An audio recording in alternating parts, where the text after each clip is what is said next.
आप सोच रहे होंगे 9 रूप तो देवी के होते हैं, फिर बहू? भाई बहू भी तो लक्ष्मी का रूप है।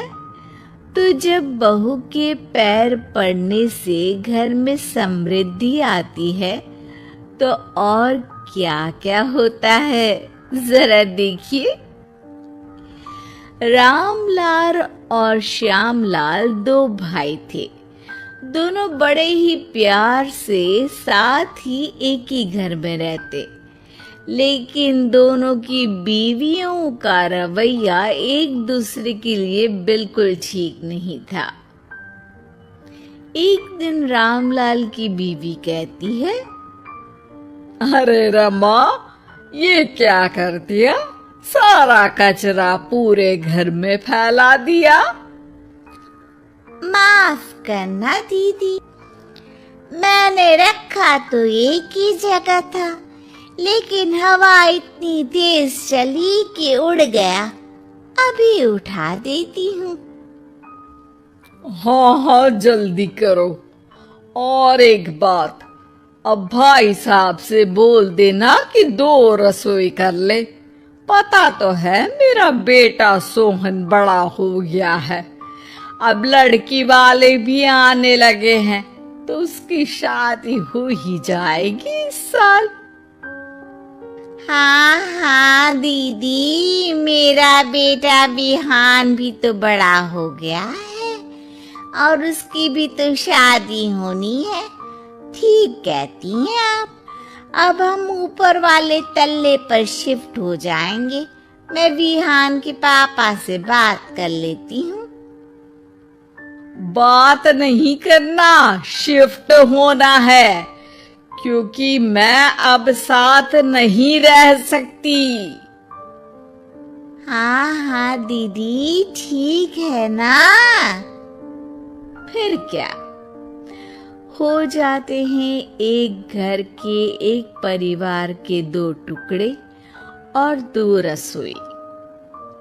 दोनों के बेटों की शादी, और फिर शुरू होती है कहानी। अरे मेरी बहू तो ढेर सारा दहेज लाई है। ये देखो, बड़ा टीवी, एसी, कार और गहने भी।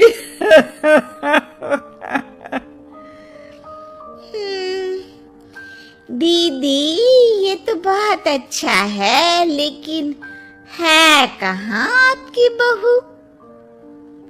वो सो रही है, थोड़ी रिजर्व टाइप की है ना, अपने ही कमरे में रहती है और ज्यादा बात भी नहीं करती। तभी रमा की बहू की आवाज आती है, माँ कहाँ है आप? जल्दी आइए, नाश्ता ठंडा हो रहा है और मुझे भी भूख लग रही है। आ रही हूँ बेटा, रुक। दीदी चलूं क्या?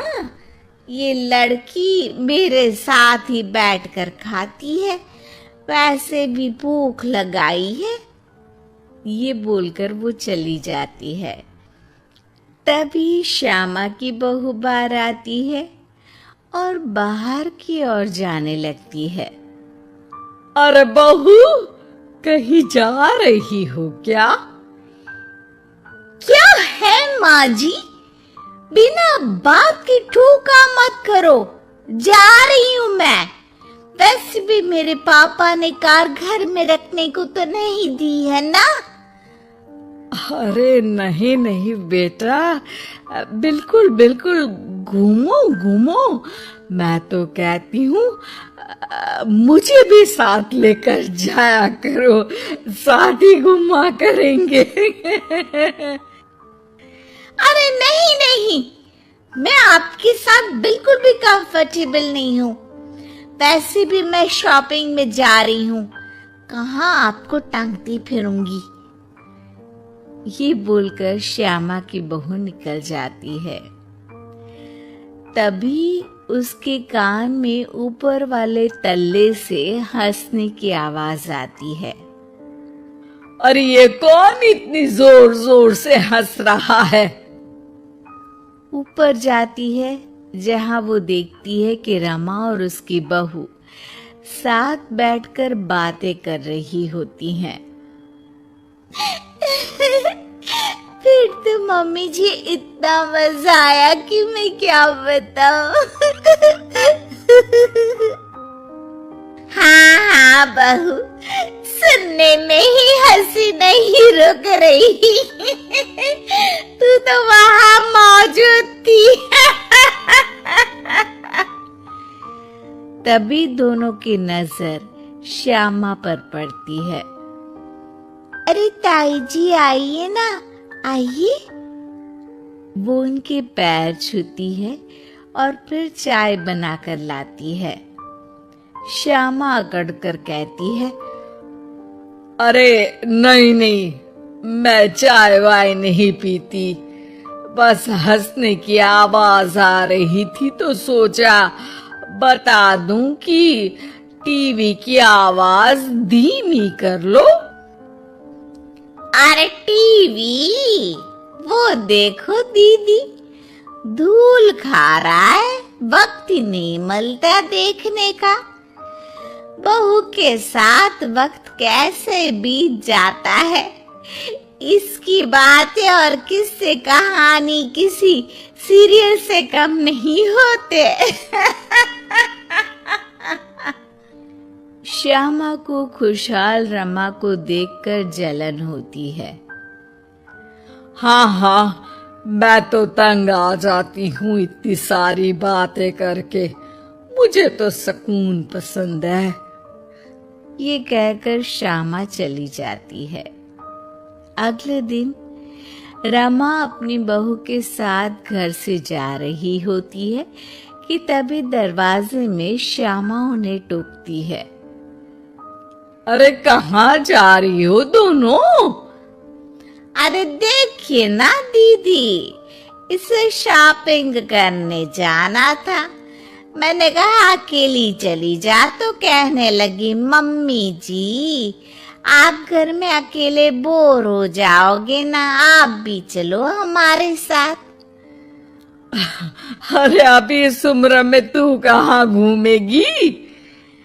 अब देखते हैं दीदी, जहाँ ये लड़की घुमा दे। अब मेरी बहू भी कल गई थी कार चलाकर। हाँ। तभी रमा की बहू कहती है, ताई जी मुझे तो कार चलानी नहीं आती, लेकिन हाँ इस सुहाने मौसम में मम्मी जी को स्कूटी की सैर करा देती हूँ। श्यामा का मुंह बंद हो जाता है। वो अपने कमरे में चली जाती है, जहाँ उसकी बहू बैठकर अकेली टीवी देख रही होती है। बहू तू भी कुछ बातें किया करना, मैं अकेले अकेले बोर हो जाती हूँ। तो क्या मैं यहाँ आपको एंटरटेन करने आई हूँ? देखिए मम्मी जी, मैं तो सिर्फ ये कहना चाहती हूँ कि ये टीवी मेरे पापा ने दी थी, तो ये टीवी कल तक मेरे कमरे में लग जानी चाहिए, समझिए आप? ये बोलकर वो वहां से चली जाती है। श्यामा सोच लेती है कि वो अब ये सारी बातें अपने बेटे को बताएगी। शाम को उसका बेटा जब घर आता है, अरे देख बेटा, तेरी बीवी सारा दिन अपने कमरे में रहती है, न बात करती है न चित। मैं बूढ़ी सारा दिन भूत की तरह अकेली घूमती रहती हूँ घर में। अरे माँ, मैं क्या बोलूं? मैंने कई बार उसे बोला कि सबके साथ उठा बैठा करो, हंसा बोला करो और मिलकर रहो, लेकिन वो कहती है कि उसका मन ही नहीं करता। अरे क्यों क्यों मन नहीं करता है? ऐसा क्या हो गया? माँ, तुझे याद है उसके पिता ने कार देने से मना कर दिया था। कहा था कि उनके पास पैसे नहीं है। साथ ही तेरे सामने हाथ भी जोड़ा था, लेकिन कैसे तूने उसके पिता के साथ बुरा व्यवहार किया था। उन्हें कहा था कि पैसे नहीं है तो किसी भिखारी से शादी कर दो अपनी बेटी की। हाँ हाँ बेटा, तभी तो आज दरवाजे पर इतनी लंबी कार खड़ी है। बस माँ, तो अब तू उस कार से ही बात कर और उससे मन लगा, क्योंकि पिता के आंखों का आंसू आपकी बहू के दिल तक उतर चुका है और आपकी इज्जत उसकी नजर में। अब श्यामा को समझ आता है कि कुछ निर्जीव चीजों से घर भरने से अच्छा है कि सजीव चीजों से जिंदगी भरी जाए।